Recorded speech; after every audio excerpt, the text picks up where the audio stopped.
we don't always play zone against teams that are really great three-point shooting teams. Like, even if they're a good three-point shooting team, we might play zone against them still, because you can still spread out, cover them, things like that. So I think understanding, pass fake and get the ball inside, you can move the zone with your eyes, understanding that. So I think as a point guard, it's almost easier for me to pick apart a zone than it is maybe player to player, just because, I can move people.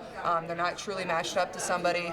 But I think also at the same time is, we have so many great shooters on this team. It's going to be like, we need to move the ball, find the one more, get the in-outs, and getting it into the paint and kicking it out is going to be really good for us. So I know when we played UCF last year, we didn't struggle getting it inside, so I think that's going to be a key again.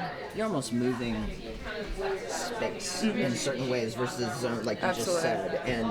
And so I know you know personnel very well, but in some ways does it help to prepare that the personnel maybe isn't as essential as I know what we want to do? Yeah, absolutely. I think at times, executing yourself is even more important. You can know everything about the other team, but if we don't come out and execute what Iowa basketball is about, then we really stand no chance at winning the basketball game. So, yeah, I think it can go both ways, and, I think we're, an old enough team to understand we needed to be who we are every single time we step on the floor, but additionally also know the other team. But at the end of the day, if we are who we are, that's going to, take us a really long way.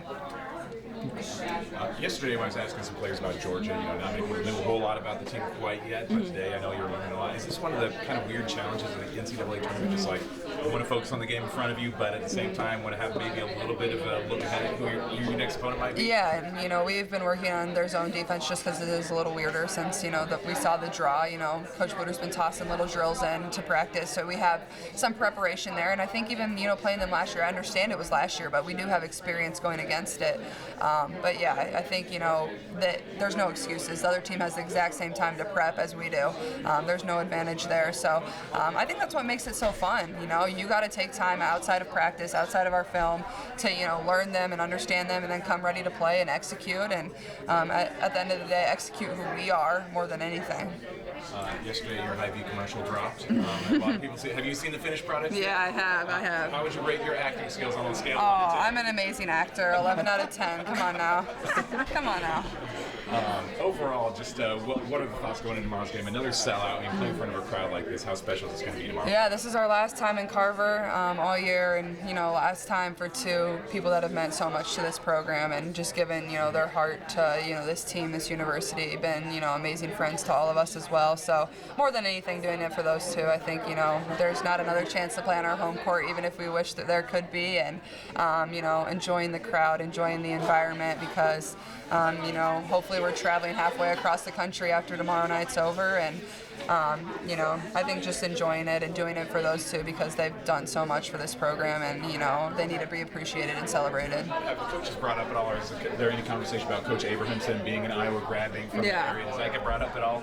No, it hasn't been brought up at all, but I think we're all aware that she did come here and play here. I know her daughter's on the team. I think she's hurt right now, but I think there's just so many people in this country that it seems like have so many Iowa roots that we're always, coming back to us in the basketball world, which is actually really cool to see the history of this program, even going back to see Vivian Stringer and what she's done.